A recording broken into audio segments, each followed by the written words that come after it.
আসসালামু আলাইকুম প্রিয় শিক্ষার্থীবৃন্দ। আজকে আমরা নবম দশম শ্রেণীর গণিত বইয়ের বীজগাণিতিক রাশি অধ্যায় থেকে আরো একটি উৎপাদক বিশ্লেষণ সমাধান করব। সবাই আমার সাথেই থাকো এবং মনোযোগ সহকারে বোর্ডের দিকে লক্ষ্য করো। এখানে একটি বীজগণিতীয় রাশি আছে। আমরা এই বীজগণিতীয় রাশিটিকে ভাগশেষ উপপাদ্যের নিয়ম অনুসরণ করে উৎপাদককে বিশ্লেষণ করব। শুরুতেই আমরা ভগ্নাংশটিকে একটি ফাংশন ধরে নিব, যে ধরি f of x সমান x³ minus 3x square plus 4x minus 4।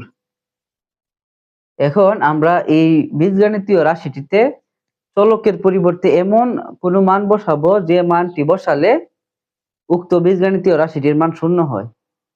আমরা বেশিরভাগ ক্ষেত্রে 1 -1 2 -2 3 -3 1/2 -1/2 1/3 -1/3 এগুলো দিলে মিলে যায় বেশিরভাগ ক্ষেত্রে। তা আমরা এগুলো দিয়ে দেখব কোনটা বসালে 0 হয়, বা এর বাইরেও এগুলো না মিললে অন্য সংখ্যা বা অক্ষর বসিয়ে দেখব ট্রাই করে। তা আমরা এখানে 2 বসালে 0 হবে, আর এই জন্য আমরা x এর পরিবর্তে 2 বসাচ্ছি। তো x এর পরিবর্তে 2 বসালে উপরে হচ্ছে কিউব মাইনাস 3 গুণ x এর পরিবর্তে হচ্ছে 2 আর উপরে স্কয়ার প্লাস 4 গুণ x এর পরিবর্তে 2 মাইনাস 4।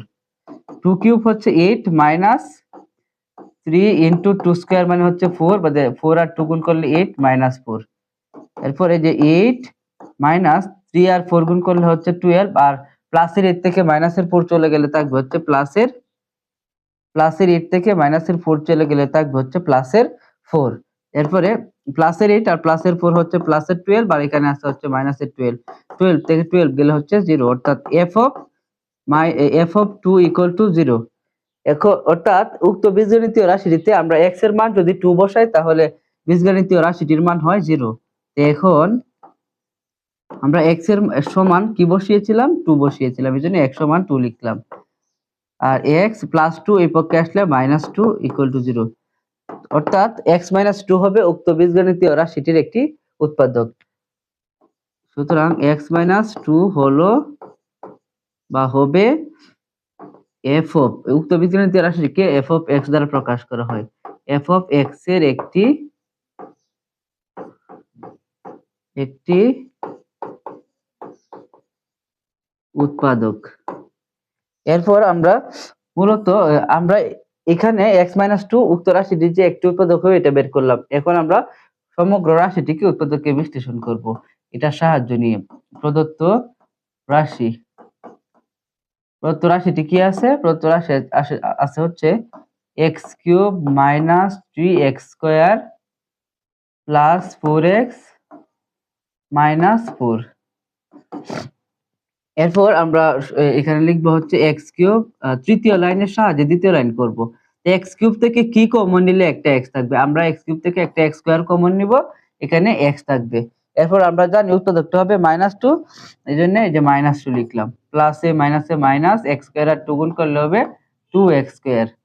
এখন এখানে হচ্ছে -2x স্কয়ার আর এখানে আছে -3x স্কয়ার, আর আরো একটা x স্কয়ার দিলে 3x স্কয়ার। -2x স্কয়ার আর একটা x স্কয়ার হবে -3x স্কয়ার। এখন এই -x স্কয়ার থেকে আমরা কি কমন নিলে একটা x থাকবে? x স্কয়ার থেকে যদি আমরা একটা x কমন নিই তাহলে আরেকটা x থাকবে। আর আমরা জানি উৎপাদকটা হবে x - 2, এই যে x - 2 লিখলাম। মাইনাসে মাইনাসে প্লাস, x আর 2 গুণ হলে হবে 2x।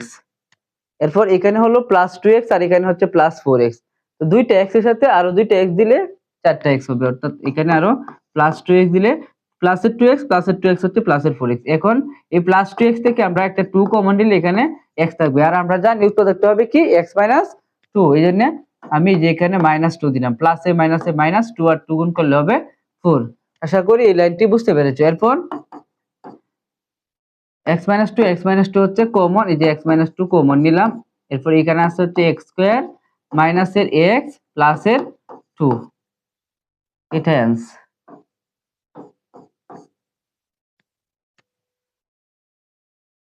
আশা করি সবাই এই উৎপাদক বিশ্লেষণটি বুঝতে পেরেছো।